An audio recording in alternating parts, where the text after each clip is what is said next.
Okay, we'll call to order the January 2026 meeting of the Homewood Planning Commission. If we could please start with a roll call.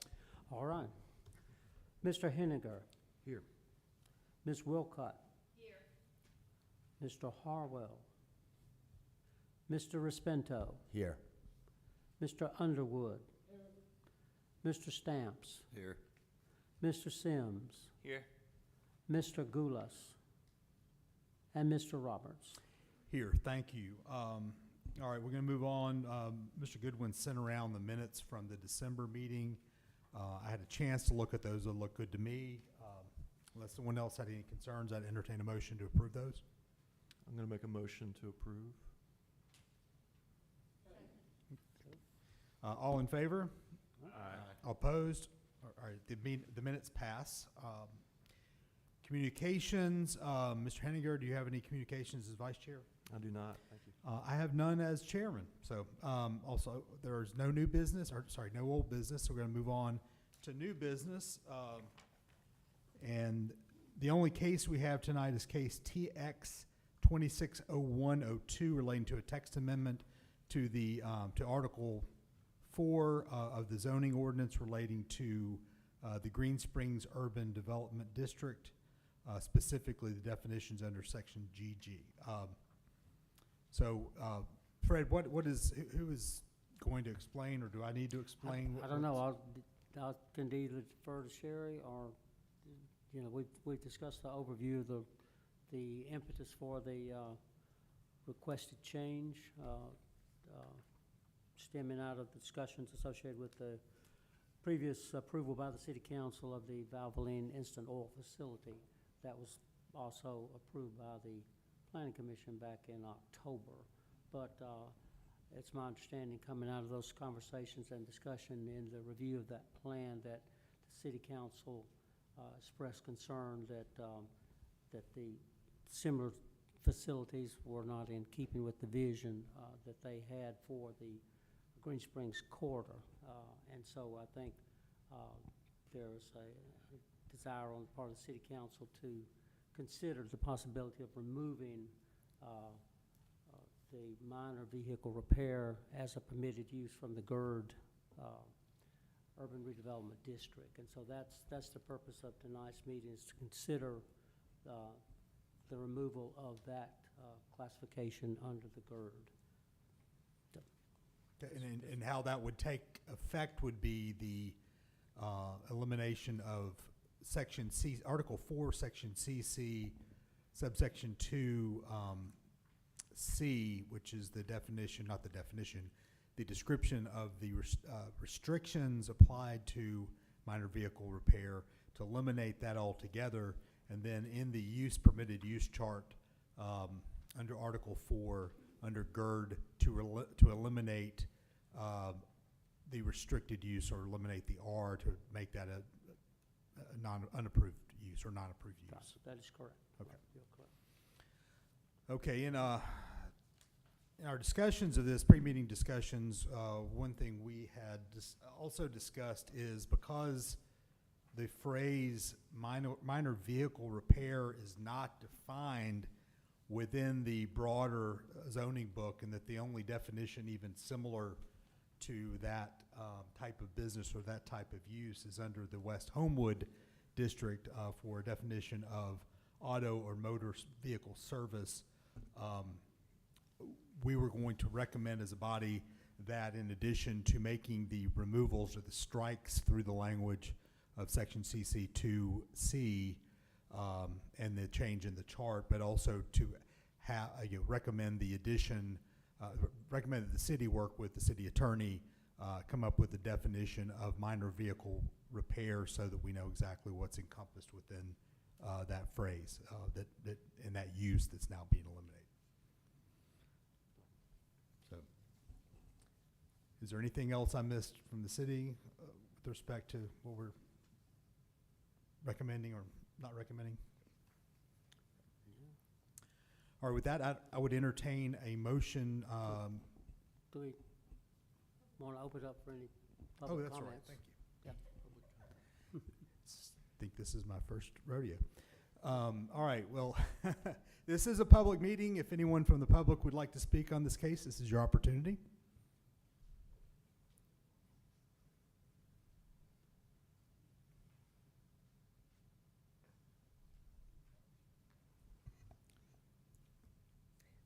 Beverly LaBeouf, 617 Edgemore Drive.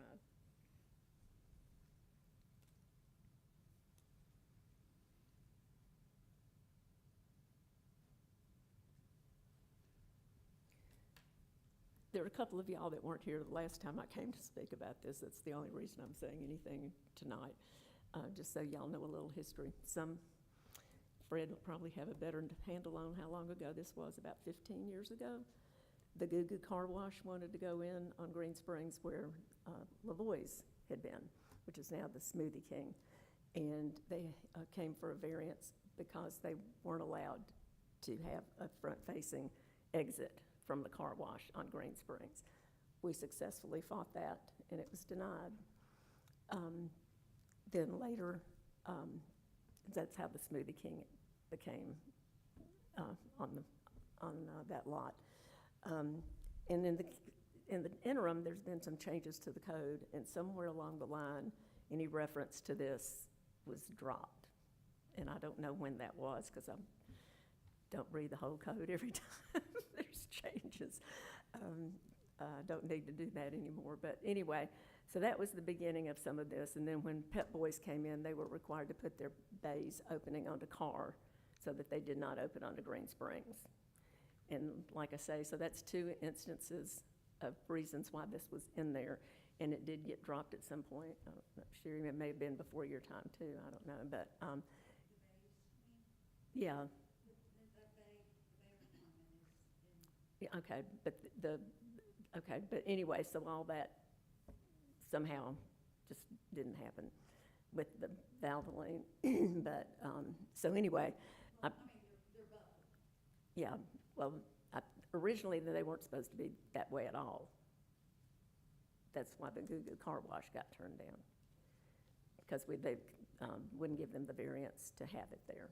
So, and I think this will help with that, because it'll just ban any of it, and you won't have to worry with, which way is the bay oriented or any of that. And I really think this would be a positive step for the GERD and helping us to upgrade that, which I know the city wants to do, and we've got a new comprehensive plan coming, and it would give us an opportunity to address all those issues on Green Springs. Thanks.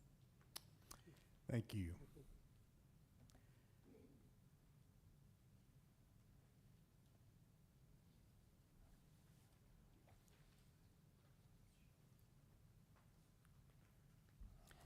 Ravi Patel, 606 Bristol Lane.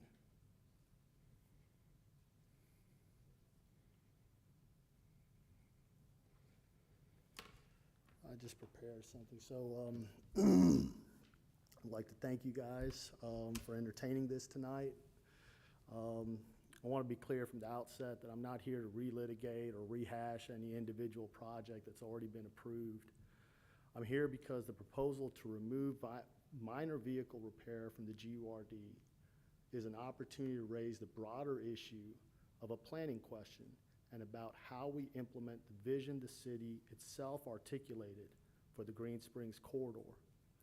When the city advanced the Green Springs revitalization project between 2021 and 2023, city leadership described a clear and intentional goal. The city stated, and I quote, they wanted to make that area, quote, make it more pedestrian friendly, add bike lanes, greenery, and more, to make it more like a boulevard as opposed to a highway, and to better connect West Homewood to the rest of the city.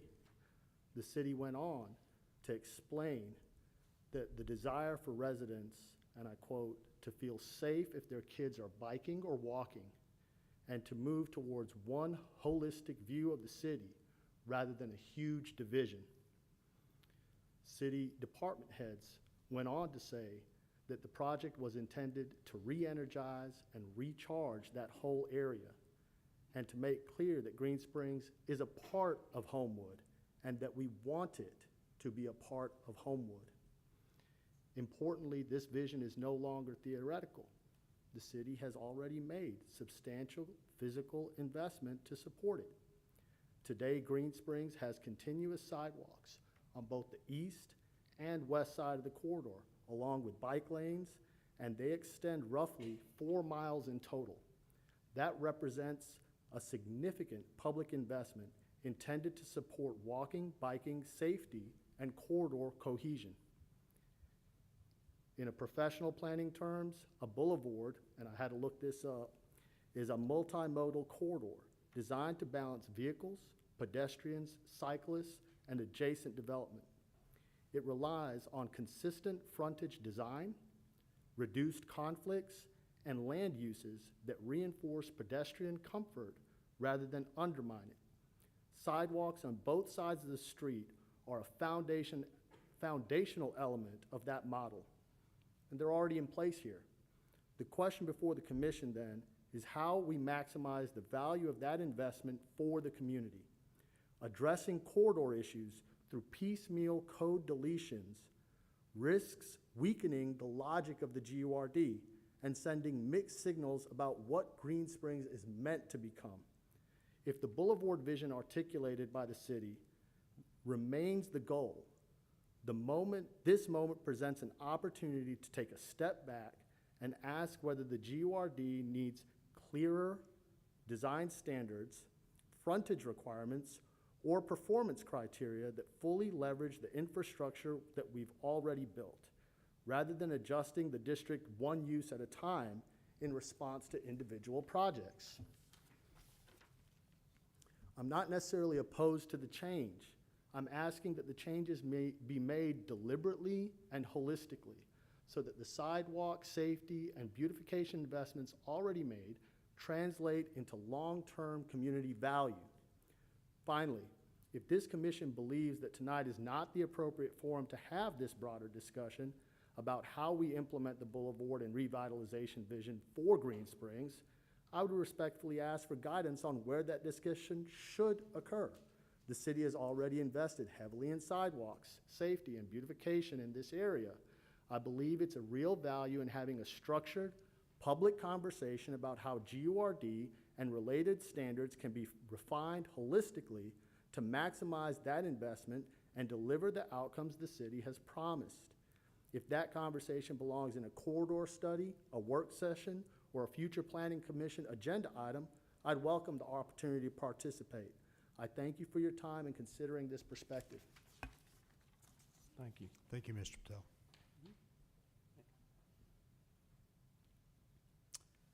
Okay, anyone else from the public wish to comment?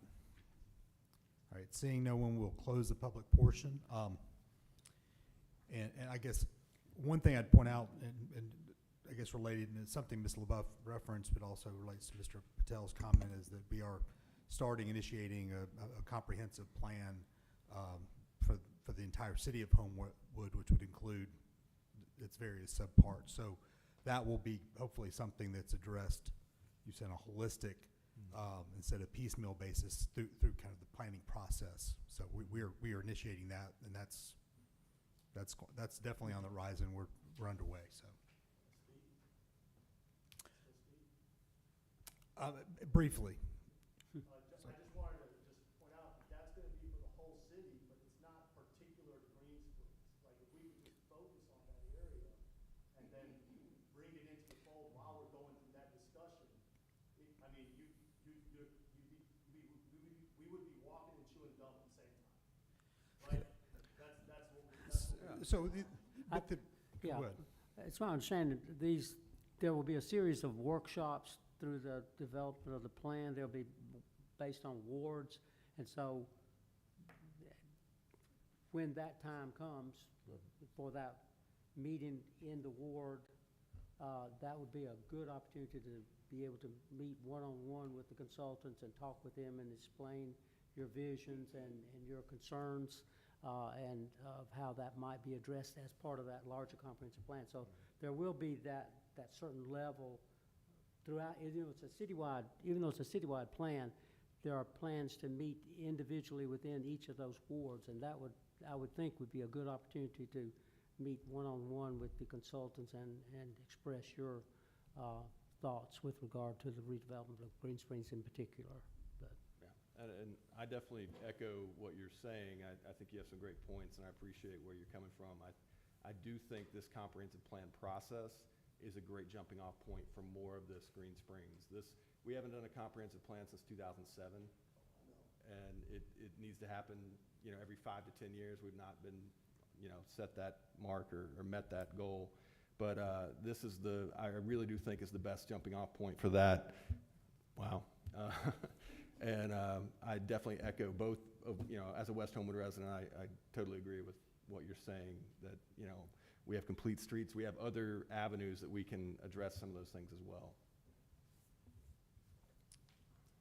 Chair Roberts, could I just add a little bit to that? Of course. Specifically to, as far as the timeline for this, January 28th is Wednesday, January 28th is gonna be a kickoff meeting for that here, and then there'll be a Ward 1 meeting the following day at the Senior Center, and then Ward 2 specifically, those meetings will occur later in the spring, around April. So it is in a short term that we'll have these conversations more in depth, Ravi, and look forward to continuing the conversation.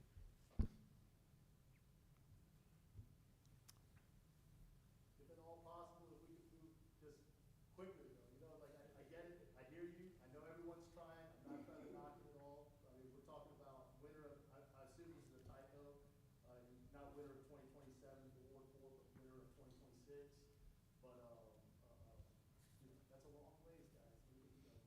Like I said, walk and chew gum, we can still make positive changes. Sure. Thank you.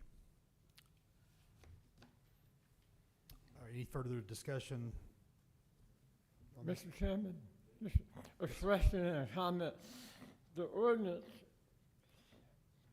says that a non-conforming use cannot be enlarged, expanded, or extended. I'm not sure what extended means, and should somebody here tell me what that means? We've already said enlarged and expanded, but what does extended mean? Just synonymous? yeah. Unless Sherry's got some, you'd think in terms of expansion, unless you're extending the use of. Yeah, it's usually extending the use in another non-conforming way. So if you had,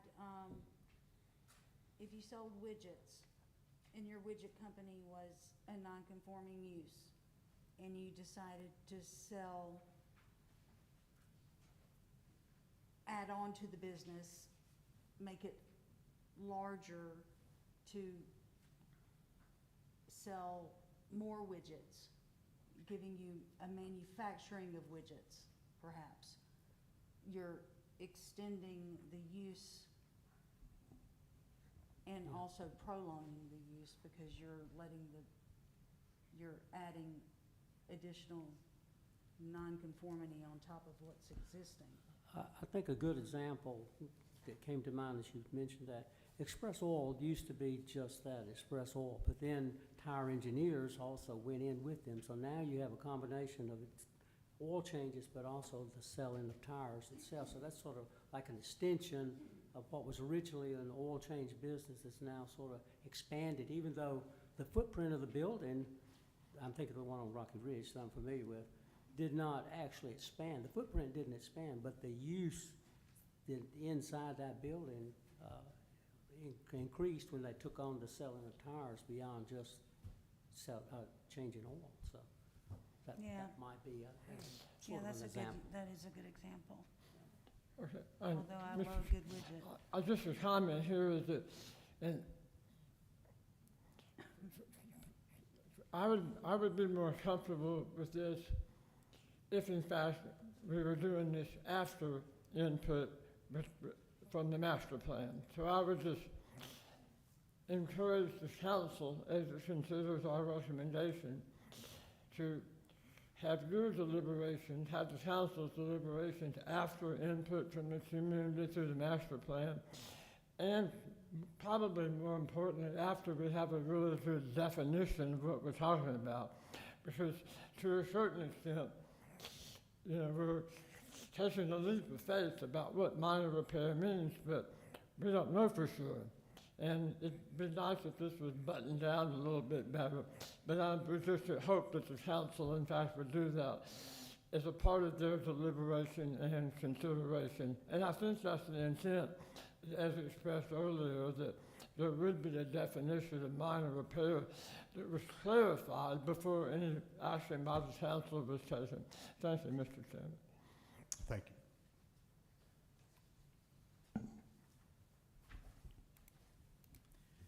I think, and I wasn't here for the city council meeting where this kind of, where the impetus of this came from, but my understanding was is that obviously we're in a comprehensive plan process or beginning that, but there was more of an emergent view that this sort of thing should not continue. We shouldn't have any more toothpaste out of the tube before we get to the end of that process. I might not be articulating that very well, but I think this was an attempt to kind of plug a leak. I would agree with that. Not so much as build a wall. And at the last planning commission meeting where we talked about the Valvoline, I brought that up as the GERD was not originally, did not have this minor vehicle repair in it. That was the intent, as we discussed, to kind of move on from it being a highway corridor with vehicle repair to something more. And so taking this out is really returning to the original intent of the document, of the GERD. And definitely support that, and preventing additional, vehicular service and repair from coming to the corridor, which is not what I nor Beverly and some of the other residents that have voiced their opinions, Mr. Patel, want.